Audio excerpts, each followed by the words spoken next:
Alia, thank you so much for talking with me today. So what led you into this work as an online fundraising consultant to charities and nonprofits? And the annotated version is that after college graduation, I had no idea what I wanted to do.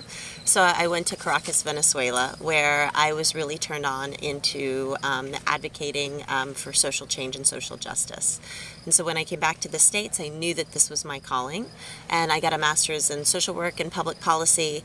And once I graduated from my master's, I realized that nonprofits really needed people who had expertise in marketing and communications, who also had a deep grounding in the issues, who could engage donors in a deep way to help fund our movements. So Alia, you've been doing this work for many years and you've seen a lot of changes. What's the biggest change in the way charities and nonprofits do their online fundraising compared to, say, 15 years ago? I think the biggest change is around rapid response, right? 5 years ago, 10 years ago, it was possible online to message outside of the news cycle and raise money. And these days, I'm finding it's more and more important for nonprofits to be hooking into media memes that are happening in real time in order to raise money online, with the exception of course, those calendar moments like year end. So I think rapid response and the ability for organizations to move very quickly and very speedily with their messaging and fundraising in light of rapid response moments is crucial. So you're talking primarily about charities that do advocacy as well as fundraising, right? Absolutely. Mainstream charities, as far as emergency relief is a rapid response moment, those kinds of things. And with advocacy, of course, they have built-in rapid response all the time based on legislation. So as you think about where the most leverage is for how charities and nonprofits can significantly boost their results, where do you think that are the highest impact kinds of initiatives that charities should be looking at? I think the first thing that charities really need to do is look at retention.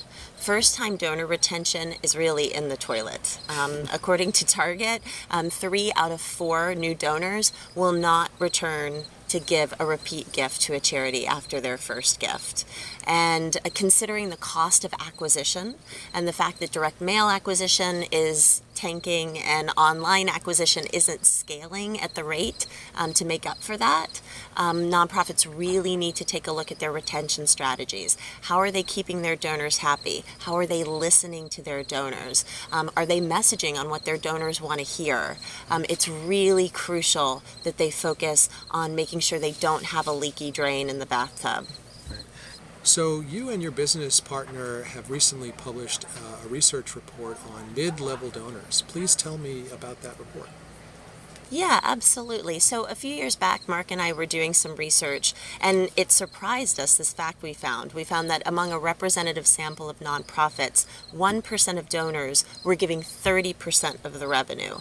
And these 1% were giving between $1,000 and $10,000, right? And that group was giving 30% of revenue. But what we found upon further investigation is that because functional and philosophical gaps exist in nonprofits in that donor pyramid, right? So you've got the low dollar direct response file taken care of, right? And you've got your major givers taken care of. But most nonprofits have neglected this little middle section here. And we think they represent some of the most significant loyalty, commitment, and revenue opportunities. So if nonprofits can really focus on bridging those functional and philosophical gaps, they can help unleash the capacity of mid-level donors. And so if people want to download the report to get specific information about cultivating mid-level donors, they can go to seachangestrategies.com, right? Correct. And it's called Mid-Level Donors. It's called The Missing Middle. It's a really strong report. It has 8 habits of highly successful mid-level giving programs that we surfaced through interviews with 64 people in the field who are doing this work. It includes a chart of a representative sample of nonprofits, including how much revenue is raised from their mid-level donors as percentage of their overall individual giving program. And there's a lot of other interesting case studies from Human Rights Campaign and the Rainforest Alliance. So Engaging Networks is an ECRM software platform, and lots of charities and nonprofits use this kind of software now in their online fundraising and their campaigning for advocacy. What has been the role of ECRM software in the evolution of the way charities do this work? I think ECRM software gives nonprofits a lot of important tools. One of the most important tools that we use, of course, is segmentation, right? You don't want to treat an entire email list or donor list like an entire donor list. So being able to micro-target within that donor list, I think, is imperative, and ECRMs have really allowed us to do that.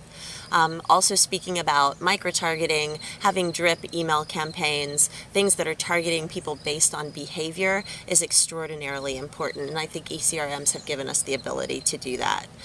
Finally, if I was going to mention a third thing, is donation forms, right? We spend so much time and marketing getting people to our forms, but there are minor modifications and ways that we can test forms to make them convert donors at a higher rate. So I think giving us flexibility to test and then roll out winners is really important. Alia, you've been doing this work for many years. You've learned a lot of things. What's maybe the biggest thing that you wish you knew years ago that you know now? I think it's that what most nonprofits want a message on is not what their donors think is important. I like to think of it as an iceberg, right? So a nonprofit has this little tip that's above the surface of the ocean and a huge, vast iceberg underneath it, right? And most nonprofits, including, people who love programs like myself, want to tell the whole story, right? We want to show the entire iceberg to our donors. But in reality, donors really only care about the tip of the iceberg. And often what we think is the tip of the iceberg isn't the tip of the iceberg. So I wish I had learned to do research with donors much earlier in my career. Now that's a specialty of Sea Change Strategies. But listening to donors and finding out what hits their passion buttons is imperative. Okay, Alia, what's a great tip that we can pass on to our nonprofit clients that might help them raise more money between now and the end of 2014? I would use or test your donation forms across desktops, tablets, and mobile.